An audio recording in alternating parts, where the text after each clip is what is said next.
आज बांग्लादेश इंडिया के लिए एक बहुत बड़ा सिरदर्द बनता जा रहा है। वही बांग्लादेश जिसे 1971 में इंडिया ने अपने सोल्जर्स का खून बहाकर आज़ादी दिलाई थी।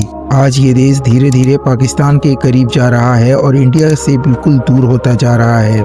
आयरनी देखिए, आज ये वही कंट्री है जो इंडिया के नॉर्थ ईस्ट को हमसे अलग करने की बातें कर रही है और ग्रेटर बांग्लादेश जैसे सपने देख रही है। पिछले कुछ ही दिनों से बांग्लादेश में मैसिव प्रोटेस्ट चल रहे हैं, माइनॉरिटीज पर ब्रूटल अटैक हो रहे हैं, मीडिया हाउसेस जलाए जा रहे हैं और पूरा law and order system collapse होता हुआ दिखाई दे रहा है। आपने ये सारी चीज़ें सोशल मीडिया पर देखी ही होगी, लेकिन सबसे बड़ा क्वेश्चन ये है कि आखिर ये सब अचानक हो क्यों रहा है, बांग्लादेश के अंदर क्या चल रहा है। उससे भी ज़्यादा ज़रूरी ये समझना है कि वहाँ इंडिया के खिलाफ इतनी नफरत सडनली क्यों बढ़ गया है, इस नफरत से फ़ायदा किसको हो रहा है और एक कॉमन इंडियन के लिए इसका क्या मतलब है। आगे बढ़ने से पहले हमें बात करनी होगी उस सो कॉल्ड रिवॉल्यूशन की जो पिछले साल हुई थी। पिछले साल जब शेख हसीना की गवर्नमेंट गिरी तो बांग्लादेश के कई शहरों में सेलिब्रेशंस हो रही थी। काफ़ी इंडियन यूट्यूबर्स और टीचर्स भी इसे यूथ रिवॉल्यूशन बोल रहे थे।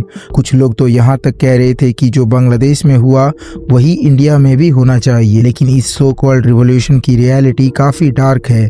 जो फुटेज आप देख रहे हो वो ढाका के वही मीडिया हाउस है जिन्हें आग के हवाले कर दिया गया। आज बांग्लादेश में सोशल मीडिया पर ऐसे वीडियोस ओपनली वायरल हो रहे हैं जहां ग्रेटर बांग्लादेश का मैप दिखाया जा रहा है। ये लोग क्लेम करते हैं कि इंडिया का नॉर्थ ईस्ट एरिया असल में उनका था और उनके एंसेस्टर से छीन लिया गया। ये लोग इंडिया के सिलीगुड़ी कॉरिडोर जिसे चिकन नेक भी कहा जाता है उसे कट करके नॉर्थ ईस्ट को इंडिया से अलग करने की प्लानिंग ओपनली डिस्कस कर रहे हैं। ये लोग एक बड़ी मिसअंडरस्टैंडिंग में जी रहे हैं कि नॉर्थ ईस्ट के लोग बांग्लादेश का हिस्सा बनना चाहते हैं, लेकिन सच्चाई ये है कि नॉर्थ ईस्ट के किसी भी इंसान से जाकर पूछ लो, वो बांग्लादेश का नाम तक नहीं सुनना चाहता है। वहाँ के सेपरेटिस्ट भी बांग्लादेश के साथ मर्ज होने के नाम पर हंसेंगे, लेकिन फिर भी ये प्रोपेगेंडा इंटरनेट पर नॉन स्टॉप चल रहा है और इसके पीछे कोई छोटे लोग नहीं है। अक्टूबर 2025 में बांग्लादेश के इंटरिम पीएम मोहम्मद यूनुस ने पाकिस्तान के एक जनरल को एक बुक गिफ्ट की जिसमें इंडिया के नॉर्थ ईस्ट को बांग्लादेश का हिस्सा दिखाया गया। ये कोई जोक नहीं है, ये इंडिया पर एक डायरेक्ट आइडियोलॉजिकल अटैक है और ये विस्तारवाद थिंकिंग सिर्फ इंडिया तक लिमिटेड नहीं है।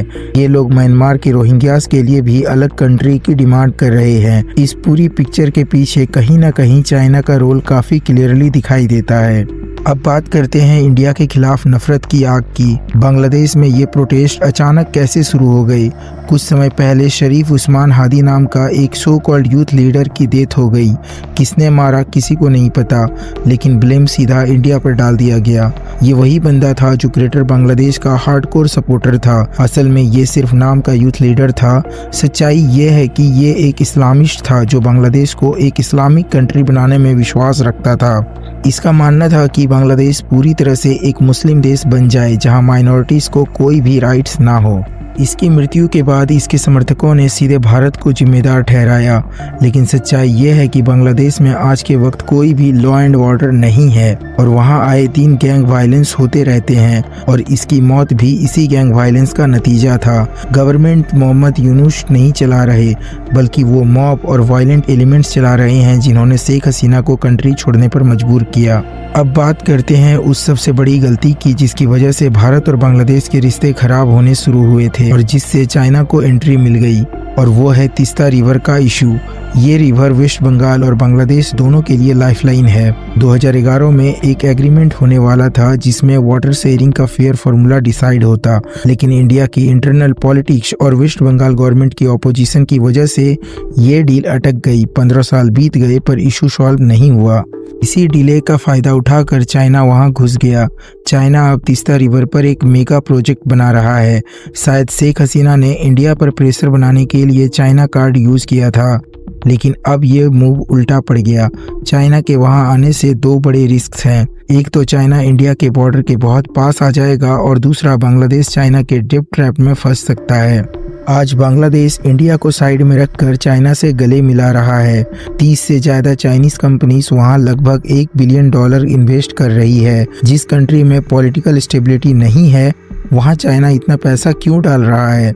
आंसर सिंपल है, इंडिया को स्ट्रेटेजिकली सराउंड करना। चाइना की स्ट्रिंग ऑफ पर्ल स्ट्रेटेजी में बांग्लादेश एक इम्पोर्टेंट पीस बन चुका है। आज बांग्लादेश की सिचुएशन 1917 जैसी हो गई है। लोगों का डेमोक्रेसी से भरोसा उठता जा रहा है और माइनॉरिटीज स्पेशली हिंदू पर अटैक बढ़ते जा रहे हैं। अब बात करते हैं सॉल्यूशन की।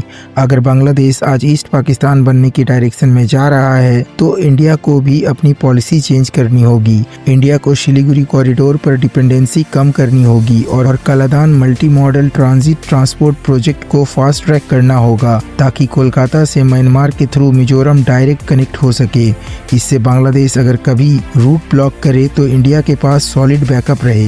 इंडिया को इंटरनेशनल प्लेटफॉर्म्स पर बांग्लादेश की इंस्टेबिलिटी का इशू उठाना होगा और साथ ही इंडिया बांग्लादेश बॉर्डर के जो 4100 किलोमीटर के स्ट्रेचेस अभी भी ओपन है उन पर फेंसिंग कंप्लीट करनी होगी और जीरो टॉलरेंस पॉलिसी अडॉप्ट करनी होगी। सॉफ्ट पावर का भी स्मार्ट यूज होना चाहिए। बीसीसीआई और आईपीएल टीम से ये सवाल बनता है कि जब एक कंट्री इंडिया को थ्रेटन कर रही है तो हम उनके प्लेयर्स को करोड़ क्यों दे रहे हैं। नेशनल डिग्निटी भी कोई चीज होती है। जब रशिया को ओलंपिक से बैन किया जा सकता है तो बांग्लादेश के प्लेयर्स पर एक्शन लेने पर डिस्कशन क्यों नहीं हो सकती। जियोपॉलिटिक्स का इफेक्ट सिर्फ बॉर्डर तक लिमिटेड नहीं होता, इसका असर हमारी डेली लाइफ पर पड़ता है। इसलिए अवेयर रहिए, यूनाइटेड रहिए और सेफ रहिए। अगर आप मेरी बातों से एग्री करते हैं तो कमेंट्स में अपनी ओपिनियन जरूर लिखें।